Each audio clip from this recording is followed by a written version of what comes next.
Hello student, টিয়ার solution online YouTube চ্যানেলে তোমাদের সকলকে স্বাগত।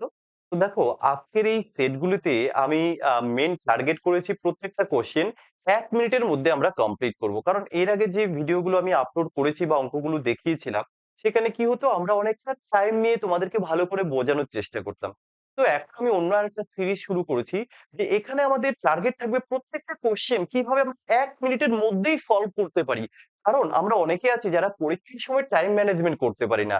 তো তোমরা আমার এই ভিডিওগুলো এবার যদি রেগুলার দেখো, এটলিস্ট এটা বুঝতে পারবে কিভাবে পরীক্ষার সময় টাইম ম্যানেজ করতে হয়। কারণ আমি প্রত্যেকটা কোশ্চেন কিন্তু 1 মিনিটের মধ্যেই সলভ করব, কোনো কোশ্চেন আমার 1 মিনিটের বেশি যাবে না। কোশ্চেন নাম্বার 56, দুটি পরস্পর মৌলিক সংখ্যার গুণফল 117, তাহলে তাদের এলসিএম কি হওয়া উচিত? আমরা কি করে করব? দেখো, আমরা জানি যে দুটি সংখ্যার গুণফল ইকুয়াল টু কি? লসাগু ইনটু গসাগু। তাহলে আমি সংখ্যা দুটি এখানে জানি না, একটাকে যদি এক্স ধরি আর একটাকে যদি ওয়াই ধরি, অ্যাকর্ডিং টু কোশ্চেন বলা হয়েছে সংখ্যা দুটির গুণফল, তাহলে আমরা এখানটা লিখবো এই যে গুণফল। গুণফল ইকুয়াল টু কি? গসাগু ইনটু লসাগু। তাই গুণফলের জায়গায় তুমি বসিয়ে দাও 117। এবার গসাগু কত হবে? দেখো, দুটি পরস্পর মৌলিক সংখ্যার গসাগু কিন্তু এক হয়, তো এখানটা লিখে দিলাম 1। তাহলে এই লসাগু কত আমাদের বেরিয়ে আসবে? এল ইকুয়াল টু কত? এল বলতে এলসিএম 117। তাহলে আমরা এখান থেকে 117 অপশন বি উত্তর করলাম। আশা করি সবাই বুঝতে পেরেছো।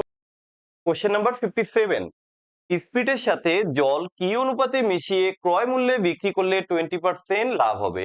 তো দেখো, এই কোশ্চেনে আমরা যতটা জল মেশাবো এটাই কিন্তু আমাদের লাভ হবে। তো এই কোশ্চেনটা সব থেকে ইজিয়েস্ট প্রসেস হচ্ছে, মিশ্রণ থেকে কোশ্চেনটি রয়েছে। কি করবে তোমরা? এই যে 20%, 20% কে আমরা লিখতে পারি কি 1/5, তাই তো?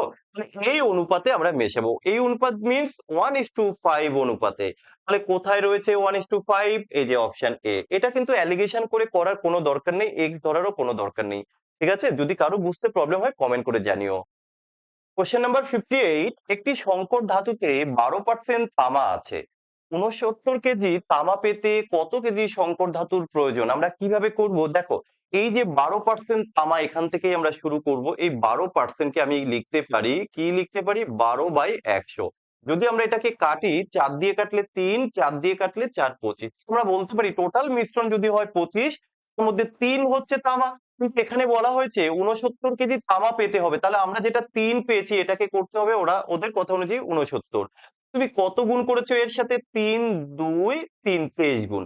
তাহলে এই টোটালটা কত বাড়বে? এই ঠিক একই রকম ভাবে এখানেও তুমি 3 গুণ করে দাও, তাহলে কত হবে? 25 তো এসে হচ্ছে 575। তো এই 575 কোথায় আছে? Option B. আশা করি তোমরা বুঝতে পেরেছো। কোশ্চেন নাম্বার 59, পরপর 6টি জোড় সংখ্যার গড় 25, তাহলে বৃহত্তম এবং ক্ষুদ্রতম সংখ্যার মধ্যে পার্থক্য কত? দেখো, এখানে 6টা সংখ্যা বলা হয়েছে, 2 3 4 5 6, তাই তো? তাহলে গড় কি করে হয়? দেখো, এই দিক থেকে গড় হচ্ছে মিডিল সংখ্যাটি, তাহলে এদিক থেকে 3, এদিক থেকে 3, গড় কি হবে? এই যে দুটো সংখ্যা, এই দুটি সংখ্যার সমষ্টি, তাই না? সমষ্টিকে আমরা 2 দিয়ে ভাগ করলে যেটা পাবো এটাই হচ্ছে গড়। তাহলে এটাকে আমরা লিখলাম 25। গড় বলে দিয়েছে, গড় 25। এবার কি হবে? সংখ্যাগুলো তো জোড় সংখ্যা। তাহলে এই সংখ্যাটা কত হবে? ঠিক আমি যদি এটাকে 24 করি আর এটাকে 26 করি, দেখো 24 আর 26 এ 50, 2 দিয়ে ভাগ করলে 25 আমরা পেয়ে গেলাম। তাহলে এটা 24 যদি হয়, এটা হবে কত? 22। এটা হবে কত? এটা 20। একই রকম ভাবে এটা 28, এটা 30। ওরা জানতে চেয়েছে বড় আর ছোট সংখ্যার মধ্যে পার্থক্য কত? এই যে এদের 30 মাইনাস 20। কোশ্চেন নাম্বার 60, প্রথম 5টি মৌলিক সংখ্যার গড়, এটা পরীক্ষায় প্রায় আসে, তো আমি সাজেস্ট করি এটা মনে করে রাখার জন্য। কিন্তু যারা মনে রাখতে পারবে না তারা কিভাবে করবে? দেখো, প্রথম 5টি মৌলিক সংখ্যা এটা কেন দেয়? কারণ অনেকেই প্রথম 5টি মৌলিক সংখ্যা বলতে না 1 ধরে নেয়, কিন্তু 1 হবে না। প্রথম মৌলিক সংখ্যা হচ্ছে 2, তারপরে হচ্ছে 3, তারপরে হচ্ছে 5, তারপরে 7, তারপরে হচ্ছে 11। তাহলে এটা হচ্ছে আমাদের যোগফল। যোগফল কত হবে? তুমি যোগ করে দেখো 28 আসছে। কিন্তু ওরা চেয়েছে তোমার কাছে গড় বের করতে, তো গড় কত হবে? যোগফল বাই কতগুলি সংখ্যার গড়? 5টি। 30, তাহলে 5.6। তো কোথায় আছে 5.6? Option A.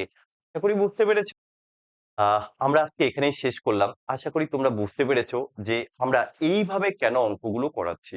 তো যাই হোক, এইভাবে আমরা চেষ্টা করব আরো কিছু ক্লাস তোমাদের জন্য নিয়ে আসার। ক্লাসগুলো কিরকম লাগছে তোমরা প্লিজ প্রত্যেকে কমেন্ট করে জানিও। আর যদি ভালো লাগে একটু শেয়ার করে দিও। আর যারা চ্যানেলে নতুন আছো চ্যানেলটিকে সাবস্ক্রাইব করে পাশে থাকো।